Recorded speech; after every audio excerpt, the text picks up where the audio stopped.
निवडणुकीची आवड आहे का? तुमचा जनसंपर्क उत्तम आहे का? मग आजच संपर्क करा अल्पावधीत लोकप्रिय झालेल्या लोकजागर न्यूजच्या प्रतिनिधी या पदासाठी.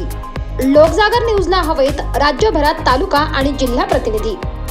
आजच आम्हाला संपर्क करा 9881786561 9881786561 या क्रमांकावर. चला तर मग वाट कसली बघताय, उचला आपले फोन आणि आजच संपर्क करा लोकजागर न्यूजला. लोकजागर न्यूज, सत्य परखड, स्पष्ट.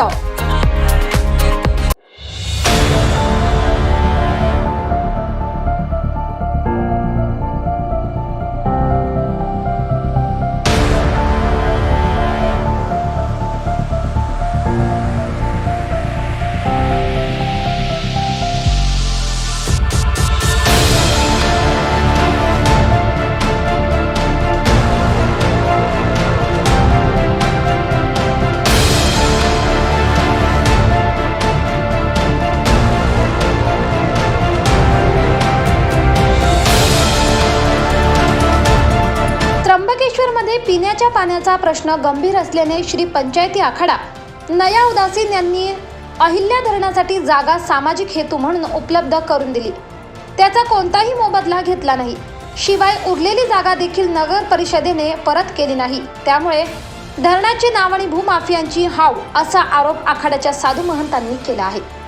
मौजे त्र्यंबकेश्वर येथील गट नंबर 337, 335, 331, 413, 414, 415, 416, 417, 418, 458, 384 यावर नगर परिषदेच्या विकास आराखड्याप्रमाणे जे काम सुरू आहे त्या कामाबाबत श्री पंचायती आखाडा नया उदासीन यांनी 13 डिसेंबर 2022 रोजी जिल्हाधिकाऱ्यांना पत्र देत हरकत घेतली.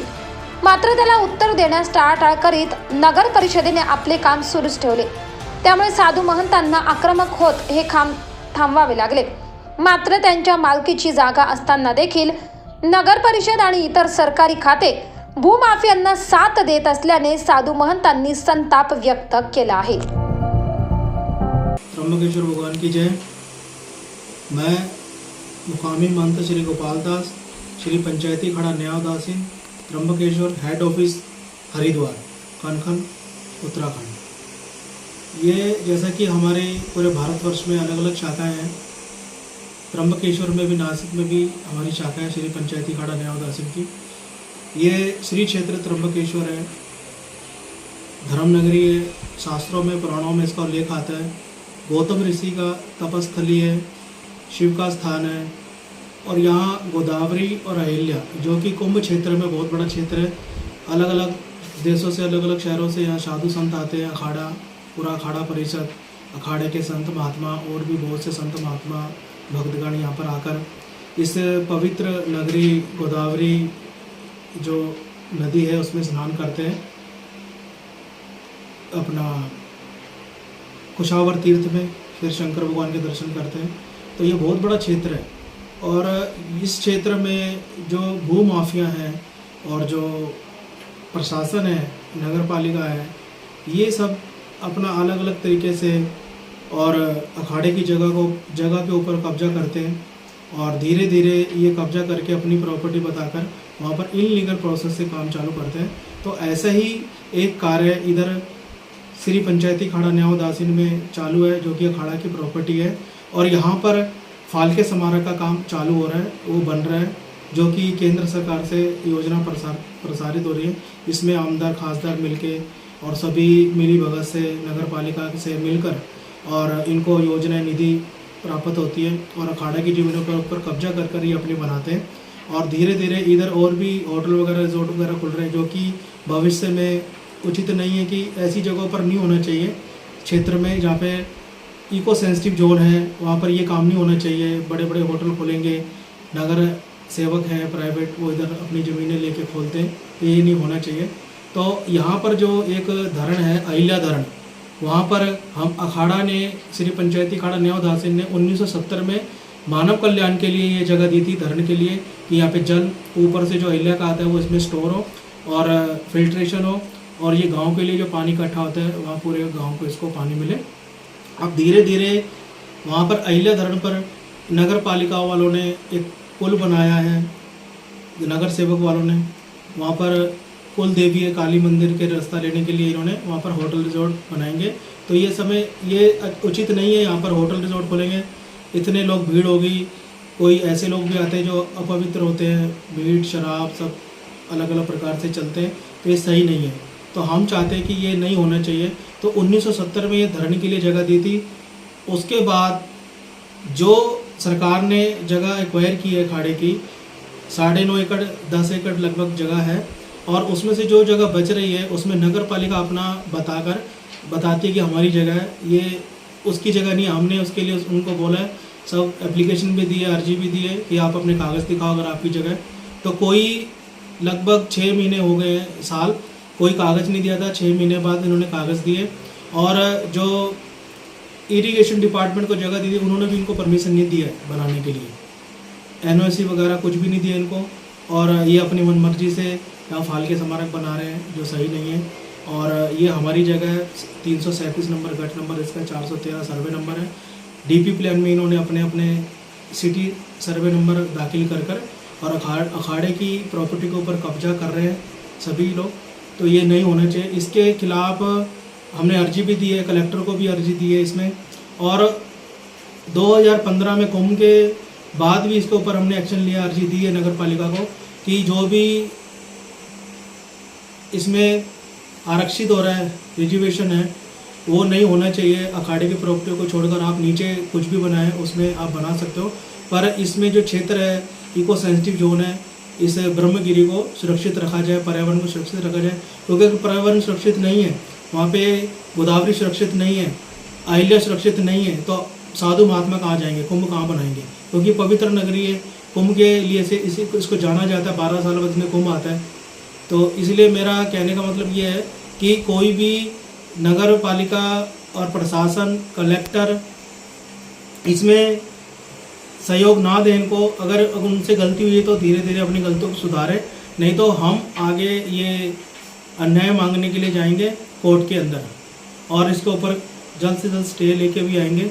और इसमें हमने कि अगर हमारी जगह, हमने अखाड़े की जगह को सुरक्षित रखने के लिए सरकार को, भूमि अभिलेखा वालों को भी एक अर्जी दी।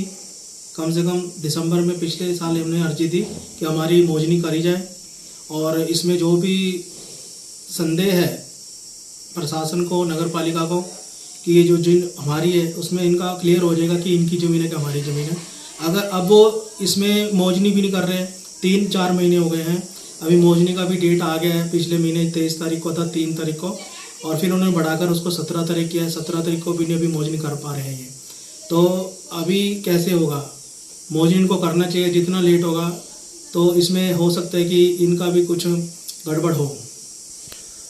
12 अक्टूबर 2022 को आपने नगर पालिका में ये दिया था, अर्जी किया था, लेकिन इन्फॉर्मेशन हमको, हाँ, 12 अक्टूबर पिछले साल हमने नगर पालिका में अर्जी दिया था कि जो भी ये इनलीगल प्रोसेस से काम चालू है, फाल के स्मारक का, ये जो काली मंदिर तक पुल का रास्ता है, जो भी पुल बन रहा है, उसके लिए हमें कागजात आपके चाहिए, जो भी आपने सभा में ठहराव किया है और जो भी मंत्रालय से इसकी मंजूरी मिली है वो हमें दी जाए।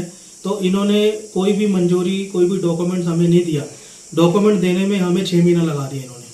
तो अभी जाकर वो पिछले महीने मार्च में हमें इन्होंने डॉक्यूमेंट्स दिए हैं। तो डॉक्यूमेंट्स पे भी मेरी पूरी तरह से संतुष्टि नहीं है हमारी। हम चाहते हैं कि इसकी भी पूरी जांच पड़ताल होनी चाहिए इसका। 2015 में भी आपने इसके खिलाफ अर्जी किया था। 2015 में हमने जो ये रिजर्वेशन बता रहे थे कि इसके ऊपर काम चलेगा फाल के स्मारक का, इसमें भी हमने अर्जी दी थी, उसके ऊपर भी कोई कार्य नहीं हुआ आगे जाकर। ये जो पहले सूरज मांडरे कलेक्टर थे हमारे, उन्होंने इसके ऊपर हस्ताक्षर किए, इसको पास किया गया है, और जब एक बार पास हो गया है तो फिर दूसरे कलेक्टर से इन्होंने उसकी मंजूरी क्यों ली? ये तो नहीं हो सकता है, इनलीगल प्रोसेस से काम चालू है। तो जब एक कलेक्टर से मंजूरी ले ली तो दूसरे कलेक्टर से लेने की क्या आवश्यकता है? अगर ये अनलीगल काम नहीं रोका गया तो फिर हम सेंट्रल गवर्नमेंट के पास इसके लिए, अगर ये जो इनलीगल प्रोसेस से काम चालू है, पुल का भी और अहिल्या जो घाट के ऊपर, धरण के ऊपर जो फाल के स्मारक का टूरिस्ट फैसिलिटी का सेंटर का काम चालू है। अगर ये काम नहीं रोकते हैं तो हमारी आगे की कार्रवाई रहेगी, हम कोर्ट में भी जाएंगे। और अगर कोर्ट भी नहीं सुनता है, हाई कोर्ट भी, सुप्रीम कोर्ट भी, तो इसके खिलाफ हम आगे जाएंगे। इसके खिलाफ अगर कोर्ट भी नहीं सुनता है तो हम सेंट्रल गवर्नमेंट में जाएंगे, केंद्र सरकार के पास भी इसके खिलाफ हम दे सकते हैं इनकी। लोकजागर न्यूज, नाशिक। येवला तालुक्यात ग्रामीण भागात पाणी टंचाई जाणवू लागली असल्याने येवला तालुक्यात 19 गावे व 12 वाड्यांवर 13 टँकरद्वारे पाणी पुरवठा करण्यात येत आहे। जवळपास 32 फेऱ्या मारून या टँकरद्वारे पाणी पुरवठा करण्यात येत आहे। येवल्याच्या पूर्व भागामध्ये भीषण पाणी टंचाई जाणवू लागल्याने अक्षरशः महिलांना 2 ते 3 किलोमीटर पाणी आणण्याची वेळ येत आहे। स्वतःच्या पिण्याच्या पाण्यासह जनावरांकरिता पाणी आणण्यासाठी महिलांना भटकंती करण्याची वेळच आल्याने अखेर अनेक गावांना टँकरद्वारे पाणी पुरवठा करण्यात येत आहे। टँकर आल्यानंतर नागरिकांची पाणी मिळण्यासाठी एकच धावपळ उडत असल्याचे चित्र यावेळी दिसत आहे। माझे नाव अनिता सागर मोरे। माझ्या लग्नाला आता 1 वर्ष झाले। मी निफाड तालुक्यातील कोळगाव गावची आहे। तिथं खूप जास्त पाणी राहतं, पण इथं पाणी नाही राहत। हा भाग दुष्काळी, मला माहीत नव्हतं। मी ज्यावेळेस इथं आले त्यावेळेस इथं पाणी भरपूर होतं, पावसाळा होता। पण जेव्हापासून उन्हाळा सुरू झाला तेव्हापासून इथं पाण्याची खूप अडचण आहे। विहिरीला नदीला कुठंच इथं पाणी नव्हतं, पाण्याचे खूप हाल होते। प्यायलाही पाणी नव्हतं, पण इथल्या शासनाने, ग्रामपंचायतने आम्हाला पाण्याची चांगली व्यवस्था करून दिली। दररोज टँकर येतो, त्यामुळे आता पाण्याची काहीच अडचण नाही। माझं नाव रागिनी मोरे। माझं लग्न होऊन 3 वर्ष झाले। मी या गावात आले आहे। कोळगाव या गावात आल्यानंतर मला पाण्याची खूप टंचाई वाचली। इथे पाण्याची खूप कमतरता होती। उन्हाळा असो पावसाळा असो इथे पाण्याची खूप कमी वाचते। लहान मुलांपासून म्हातारी माणसं देखील पाण्यासाठी 3-3, 4-4 किलोमीटर पायपीट करतात आणि पाणी आणतात पाण्यासाठी। त्यामुळे पाण्याची कमतरता कमी करण्यासाठी, भागवण्यासाठी आम्ही तहसील कार्यालयावर मोर्चा नेला आणि टँकरची मागणी केली। गावकऱ्यांच्या मागणीमुळे तहसील ऑफिसरांनी आम्हाला टँकरचा पुरवठा केला। त्यामुळे आम्ही गावकरी आणि गावातली मंडळी सर्व लहान मुलापासून सर्व लहान मोठे समाधानी झाले टँकर मिळाल्यामुळे आणि पाण्याची कमतरता कमी झाली। सध्या येवला तालुक्यात 16 एप्रिलपासून एकूण 19 गावे आणि 12 वाड्या यांना 13 टँकरने पाणी पुरवठा सुरू आहे। आणि एकूण ह्या 13 जे टँकर आहे याच्या 32 खेपा आपण टाकतो आहे। आणि सध्या पंचायत समिती स्तरावर अजून 5 गावांची मागणी प्राप्त झालेली आहे। अशा प्रकारे सध्या ह्या एप्रिलमध्ये आहे।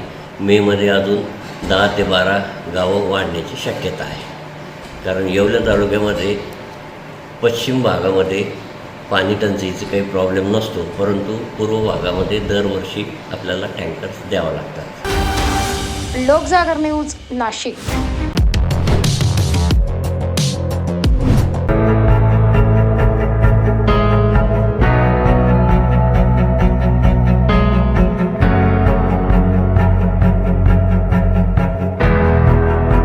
श्रमिक बहुउद्देशीय महिला मंडळ नाशिक आयोजित राज्यस्तरीय महाराष्ट्र कन्यारत्न पुरस्कार या पुरस्काराचे प्रमुख अतिथी म्हणून लासलगावची बाल स्केटिंग खेळाडू दुर्गा दिलीप गुंजाळ प्रमुख अतिथी म्हणून निवड केली होती।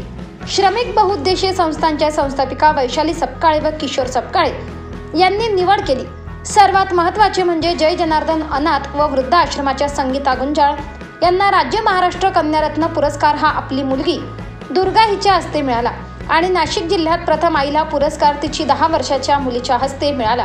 अनाथांची व वृद्धांची आई संगीता माई गुंजाळ यांनी सांगितले, माझी मुलगी दुर्गा वयाच्या 5 वर्षापासून स्केटिंग खेळते। आजपर्यंत महाराष्ट्रभर स्केटिंग खेळली व गोवा या ठिकाणी ती नॅशनल विजयी झाली व आता ती विदेशात खेळण्यासाठी जाणार आहे। माझे भाग्य आहे की मी माझ्या मुलीच्या हस्ते पुरस्कार घेते। संगीता गुंजाळ व दिलीप गुंजाळ यांना खूप आनंद झाला। आमच्या मुलीचे कौतुक श्रमिक बहुउद्देशीय महिला मंडळाने केले। नमस्कार, मी सौ संगीता दिलीप गुंजाळ, जय जनार्दन अनाथ विद्यार्थी वृद्धाश्रम संस्थापिका, श्रमिक बहुउद्देशीय महिला मंडळ नाशिक येथे असणारी ही संस्था। या संस्थेच्या संस्थापिका वैशालीताई सपकाळे तसेच किशोरदादा सपकाळे यांनी राज्यस्तरीय कन्यारत्न पुरस्कार दिला। आणि या पुरस्कारामध्ये माझी कन्या दुर्गा दिलीप गुंजाळ हिला प्रमुख अतिथी म्हणून जो सन्मान दिला, खरं तर वयाच्या 10व्या वर्षी, आणि या वयाच्या 10व्या वर्षामध्ये तिला प्रमुख अतिथी म्हणून सन्मान दिला, या संस्थेचे खरं तर मानाव तेवढे कौतुक आहे आणि मानाव तेवढे धन्यवाद आहे. आणि दुर्गानी कार्यही तसंच केलेलं आहे. आजपर्यंत ती महाराष्ट्रामध्ये अनेक ठिकाणी खेळलेली आहे. नवे तर गोव्याला देखील जाऊन ती खेळून आलेली आहे. त्याचबरोबर आता तिची बाहेर देशामध्ये स्केटिंग खेळण्यासाठी निवड झालेली आहे. आणि तिला खरं तर तुमच्या सर्वांचे आशीर्वाद तिच्या पाठीशी असावे. आणि या श्रमिक बहुउद्देशीय संस्थेमधून दिला जाणारा जो कन्यारत्न पुरस्कार आहे, या कन्यारत्न पुरस्कारामध्ये दुर्गाच्या हातून आईला पुरस्कार देणं ही कौतुकास्पद गोष्ट आहे. आणि ही माझ्या जीवनातला ही खरं तर अस्मरणीय क्षण आहे की या मुलीच्या हातून आईला पुरस्कार भेटणं. आणि खरं तर कौतुक वाटतं. आणि या संस्थेने, श्रमिक बहुउद्देशीय संस्थेने देखील दुर्गालाही पुरस्कार देऊन आणि त्याचबरोबर मलाही पुरस्कार देऊन गौरव केला. म्हणून या श्रमिक बहुउद्देशीय या संस्थेच्या संस्थापिका वैशालीताई यांचेही देखील मी मनापासून धन्यवाद व्यक्त करते. जय हिंद, जय महाराष्ट्र. रवींद्र जाधव, लोकजागर न्यूज, निफाड.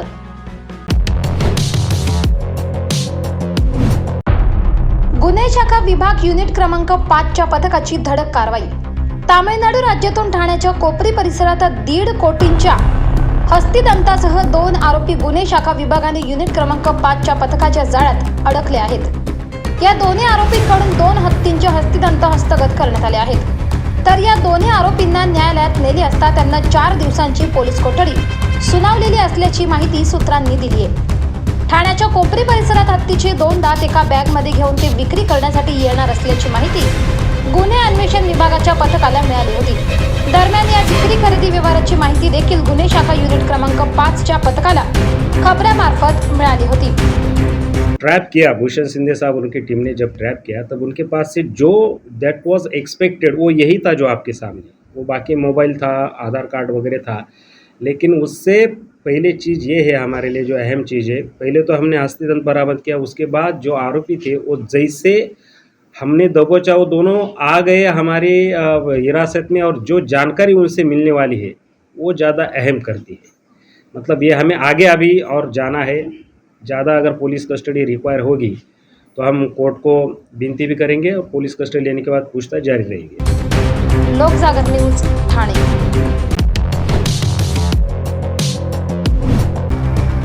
शेतकऱ्यांच्या लॉंग मार्च संगमनेरमध्ये थांबला असून मंत्र्यांबरोबर चर्चा होणार आहे. जर चर्चा सकारात्मक झाली नाही तर शेतकऱ्यांचे लाल वादळ महसूल मंत्र्यांच्या लोणीकडे निघणार आहे. कालच्या पेक्षा लॉंग मार्चमधील शेतकऱ्यांची संख्या वाढली असून महसूल मंत्री राधाकृष्ण विखे पाटील विजयकुमार गावित आंदोलनस्थळी येण्याची शक्यता आहे. लोकजागर न्यूज, संगमनेर. तुम्हाला पत्रकारितेची आवड आहे का? तुमचा जनसंपर्क उत्तम आहे का? मग आजच संपर्क करा अल्पावधीत लोकप्रिय झालेल्या लोकजागर न्यूजच्या प्रतिनिधी या पदासाठी. लोकजागर न्यूजला हवेत राज्यभरात तालुका आणि जिल्हा प्रतिनिधी. आजच आम्हाला संपर्क करा. 98 81 78 65 61 98 81 78 65 61 या क्रमांकावर. चला तर मग वाट कसली बघताय, उचला आपले फोन आणि आजच संपर्क करा लोकजागर न्यूजला. लोकजागर न्यूज, सत्य परखड, स्पष्ट.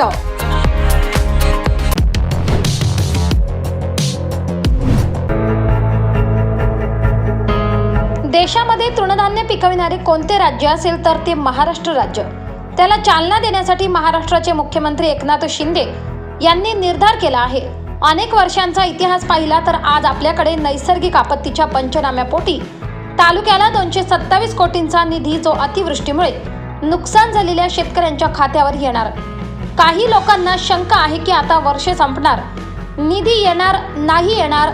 मी तुम्हाला 100% गॅरंटी देतो की देशाच्या मध्ये सर्वात जास्त महाराष्ट्र राज्य सर्वात जास्त 12,000 कोटी रुपये आतापर्यंत आपण शेतकऱ्यांच्या खात्यावर टाकले. 50,000 रुपये गेल्या सरकारने घोषणा केली होती. त्याची अंमलबजावणी आता विखे पाटील करणार आहेत. त्यात कोणताही शेतकरी सुटणार नाही याची दक्षता घेत शेतकऱ्यांच्या खात्यावर पैसे जमा होत आहेत असे सत्तार म्हणाले. ऊन पडायचं, हिवाळ्यामध्ये थंडी वाजायची, आता उलट झालेलं आहे. कधीही कोणताही क्लायमेट बदलू लागला, या बदलत्या हवामानामुळे मोठ्या प्रमाणावर शेतकरी हवालदिल होतोय, शेतकऱ्याचं नुकसान होतोय. याचाही उपाययोजना करण्याचा पवित्र काम आपल्या या सरकारमधले आमच्या 4 विद्यापीठ आहेत. 4 विद्यापीठ मधून अनेक शास्त्रज्ञ, अनेक तज्ञ, त्याबद्दल खरं म्हणजे माझ्या अगोदर विखे पाटील साहेबांनी या कृषी विभागामध्ये अनेक नाविन्यपूर्ण योजना आणल्या, नवीन योजना आणून शेतकऱ्याला सक्षम करण्याचा प्रयत्न केला. आज त्यांच्यावरती जबाबदारी आहे. ही जबाबदारी एकंदरीत पाहिली तर आपण जे रेतीसारखा गरीब माणसाला घर बांधण्यासाठी ज्या अडचणी येत होत्या, ते पहिल्यांदा या सरकारने निर्णय घेतला का हे जे रेती माफियाला बंद करायचं आणि 600 रुपये ब्रासने शेतकरी बांधव असेल, गावाचा गरीब माणूस असेल, त्याला रेती घरपोच 200 रुपये अजून वाहतुकीचा खर्च येईल, परंतु 800 रुपये ब्रासने चांगली ते चांगली रेती आपल्याला मिळावी. हा धोरणात्मक निर्णय ज्या पद्धतीने विखे पाटील साहेबांनी घेतला हे खरं उल्लेखनीय आहे. मी राज्यामध्ये अनेक प्रश्न आहेत, परंतु हे सर्व प्रश्नावर मात करण्यासाठी राज्यामधली एकंदरीत परिस्थिती बघितली तर आपण आता काही शेतकरी हवाल दिलाय, कापसाचे भाव कमी झाले, आता राजूबाबा बोलले लागलो, त्याला आपण हस्तांतरीकरण देऊ लागलो, त्यांना आपण नवीन शेतीची जी प्रक्रिया टप्पा क्रमांक 2 नानासाहेब देशमुख यांच्या नावाने जी योजना पोखरा 1 होती, त्याऐवजी आता पोखरा 2 सुरू होणार आहे. आणि पोखरा 2 म्हणजे पोखरा 2 हे 10,000 कोटी रुपयाची योजना येणाऱ्या 3 महिन्याच्या आत या महाराष्ट्राच्या 15 जिल्ह्यामध्ये लागू करू, जेणेकरून आत्महत्याग्रस्त शेतकऱ्याला त्या आत्महत्यापासून दूर ठेवण्यासाठी आत्महत्यासारखा शेवटचा हत्यार माझीचा हात जोडून सर्व शेतकरी बांधवांना आपल्या माध्यमातून विनंती राहील का आत्महत्या याच्यावर पर्याय नाही, आपण त्याचा मुकाबला करणार आहोत. यासाठी राज्य सरकार कटिबद्ध आहे. राज्य सरकार सर्व शेतकऱ्यांना मदत देण्यासाठी शेतकऱ्यांच्या ज्या ज्या योजना आहेत त्या योजनेची एकंदरीत आपण माहिती घेतली तर मी 42 वर्षापासून राजकारण पाहतोय, गेल्या 32 वर्षापासून राजकारण करतोय, परंतु जे सरकार आजचं आहे शेतकरी बांधवाला मदत करणारा, ती माझ्या आयुष्यामध्ये याच्या पहिले कधी पाहिलं नाही. परंतु हे काही दिल्यानंतर शेतकरी बांधवांना अजून काय मदत करता येईल, शेतकरी सक्षम कसं करता येईल, शेतकऱ्याला जे आज जे वातावरण पाहतो आपण. लोकजागर न्यूज, संभाजीनगर.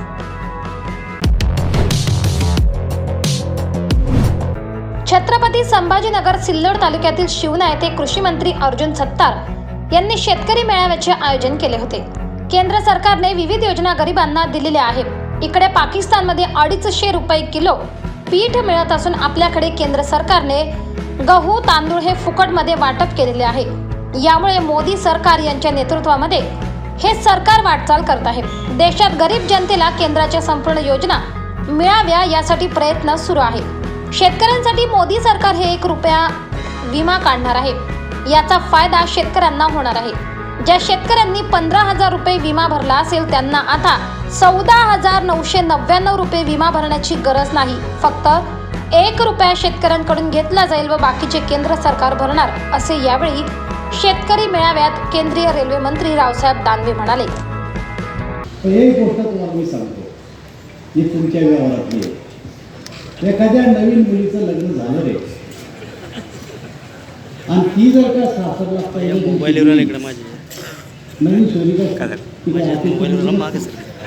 सोयरी नवीन असते, गेल्याच्या नंतर पहिल्या दिवशी तिच्या पुढे पहिला प्रश्न करतो की या घरामध्ये स्वयंपाक करायचा तर कोण तिखट खातं, कोण फिरकट खातं, कोण आळणी खातं, काही माहीत नसतं तिला. ती मोठी गांगडून जाते आणि विचार करते आता काय करायचं, पण घाबरत तर करावं लागणार तिलाच. ती मीठ काढते, मिरच्या काढते, हळद काढते, सगळा सौदा काढते. पण चिंता डोक्यात की तिखट झालं तर कोणी शिवाय द्यायला काय करायचं, मला काही माहीत नाही सगळी काय आहे. आणि सगळा सौदा काढते आणि वाटायला न्यायच्या अगोदर सासू कळत होती की बाबा हे पहा मी बरोबर काढलं तुमच्या घरातलं. पहिला दिवस सासू तिचा तर सासू काय करते, 2 मिरच्या काढते, 2 मिरी टाकते. म्हणजे काढल्या मिरच्या टाकली मिरी आणि मिरच्या काढत मीठ तर टाकाव ना, पण काढल्या मिरच्या टाकली मिरी थोडं मीठ काढून ठेवलं म्हणजे वाटा. आणि वाटल्याच्या नंतर जेव्हा तिखट होतं तेव्हा आमच्या लोखंडे सारखा घरातलं होतं कोणा केला आज इतकं तिखट असतं आपल्या घरात. तर सासू म्हणते तोपर्यंत खेळ जमणारच नाही. तेव्हा गुपचूप राहिले. आणि जेव्हा विधानसभेच्या निकाल यायला लागले आणि माझ्याशिवाय तुमचा खेळ जमत नाही असं दिसायला लागलं, तेव्हा मग म्हणायला लागले माझे सारे पर्याय खुले. आता मी बाळासाहेबाचा पुत्र आहे. अरे बाळासाहेबाबद्दल तर आम्हाला बी आदर आहे ना. खरे बाळासाहेबांचे हे बसले आता आपल्या समोर सत्तार साहेब, बरोबर तुम्ही बाळासाहेबांचे ना. मग हे बाळासाहेबांनी आता का त्यांच्या गळ्यात काय ते आता नाव बापाचं आहे, पण पक्ष कोणाच्या बापाचा नसतो. ज्याच्या बाजूला जास्त लोक त्याचा पक्ष असतो. आणि म्हणून आता हे त्या शिवसेनेत ही खरी शिवसेना जर कोणती असेल तर ही शिवसेना आहे. अरे लग्नात जाता, मोतीत जाता, बाजारात जाता, वट्यावर बसता, चहा पिता, एकमेकांना सांगा अरे मी मागच्या वर्षी 15,000 रुपये भरले, मी 4,000 भरले, मी 3,000 भरले, आता फक्त 1 रुपया भरावा लागणार आहे. याला म्हणते एकनाथ शिंदेचं सरकार, याला म्हणते देवेंद्र फडणवीसचं सरकार. कृष्ण विखे पाटील कृषी मंत्री होते, ते आता कृषी मंत्री आहे. आणि कृषी मंत्र्यावर या राज्याची जबाबदारी आहे आणि त्यांना जाणीव आहे. ते काही नुसते आमदार आहे असं नाही, त्यांना जाणीव आहे. पण माझा स्वतःचा अनुभव आहे, शेतीमध्ये सरकारची गुंतवणूक असल्याशिवाय आपण कितीही जरी कष्ट केले तर शेती फायद्यात राहत नाही. शेतीमध्ये सरकारची गुंतवणूक असली पाहिजे. आता सोयगावमध्ये विखे पाटलांनी सांगितलं की आता वातावरणामध्ये बदल झाला, बदललेल्या वातावरणामध्ये आपल्याला शेती करावी लागते. आणि या वातावरणात जर शेती करायची असेल तर शेतीसुद्धा एक शास्त्र आहे. आणि शास्त्रशुद्ध पद्धतीने जर तुम्ही शेती करसाल आणि सरकारची मदत घेसाल तरच आपली शेती फायद्यात ठरू शकते, नसता शेती फायद्यात होत नाही. आणि मग तुमच्या अपेक्षा सरकारकडून आहेत, सरकारने तुमच्या अपेक्षा पूर्ण करतात. आणि सरकार जर आपल्या अपेक्षा पूर्ण करत असेल तर मी तुम्हाला सांगतो आपली शेती फायद्यात घेऊ शकते. आता सत्तार साहेबांनी उल्लेख केला तुमच्याकडून की या देशाचे प्रधानमंत्री, आता तुम्ही सगळे शेतकरी आहे, या देशाचे प्रधानमंत्री नरेंद्र मोदी आणि आता पुन्हा एकदा बदल केला. या वर्षी मला सांगा शेतकऱ्यांनी विमा भरला, प्रत्येक जणाजवळ शेती तुमच्याजवळ, लक्ष्मणराव तुमच्याजवळ शेती किती उभा राहा तुम्ही, उभा काही फरक नाही उभा राहा. किती शेती तुमच्याजवळ 35 एकर. विमा किती भरला यावर्षी, भरला किती रुपये भरला, 15,000 रुपये. हे आंधळीचे लक्ष्मणराव आहे, 15,000 रुपये मग वाचला. पण आता कृषी खात्याने यांनी निर्णय केला की पुढच्या वर्षी तुम्हाला विमा भरावा लागणार नाही. या लक्ष्मणराव 1,000 रुपये भरले, लक्ष्मणराव पुढच्या वर्षी फक्त 1 रुपया भरायचा आणि शेतीचा विमा करायचा. आता इथं बसेल सगळ्यांना, कोणा 15 भरले, कोणा 12 भरले, पुन्हा 2,000 भरले, पुन्हा 5,000 भरले. जरा हिशोब लावा. या राज्यात 9 महिन्यानंतर जे सरकार बदललं. लोकजागर न्यूज, संभाजीनगर. देशात मोदी सरकार 2014 पासून आहे आणि आता ते भ्रष्टाचाराचे आरोप आमच्यावर करत आहेत. काँग्रेसला मोदी यांच्या सर्टिफिकेटची गरज नाही असा टोला नाना पटोले यांनी लगावलाय. आता काही निवडणुका नाही, जेव्हा वेळ येईल तेव्हा आम्ही बघू. हे चाइल्डिश राजकारण सुरू आहे. महाराष्ट्र राज्य सरकारच्या मुख्यमंत्री पद कोणाला मिळेल हे सध्याचा प्रश्न नाही आहे. पक्षश्रेष्ठी ठरवतील. मागे पण सोनिया गांधी, पवार साहेब आणि उद्धव ठाकरे यांनी कॉमन मिनिमम प्रोग्राम ठरविला होता. आता समोर पण तेच ठरवतील असे पटोले म्हणाले. नरेंद्र मोदीजींना आता हे बोलण्याचा काही अधिकार राहिलेला नाही. 2014च्या पहिले आणि त्याच्याही पहिले ज्या पद्धतीनं काँग्रेसला च्याबद्दलचं वाईट सांगून जनतेमध्ये संभ्रम निर्माण करून तुम्ही देशाची सरकार बहुमतानं एकदा नाही तर 2दा जनतेच्या आशीर्वादाने प्राप्त करून घेतली. काँग्रेसने या देशासाठी काय केलं याला मोदींचं प्रमाणपत्र आम्हाला नको. काँग्रेसने या देशासाठी काय केलं या देशाच्या जनतेला माहिती आहे. या देशात साधे लाईट नव्हते, पिण्याचं पाणी नव्हतं, आरोग्य व्यवस्था नव्हतं, शिक्षण नव्हतं.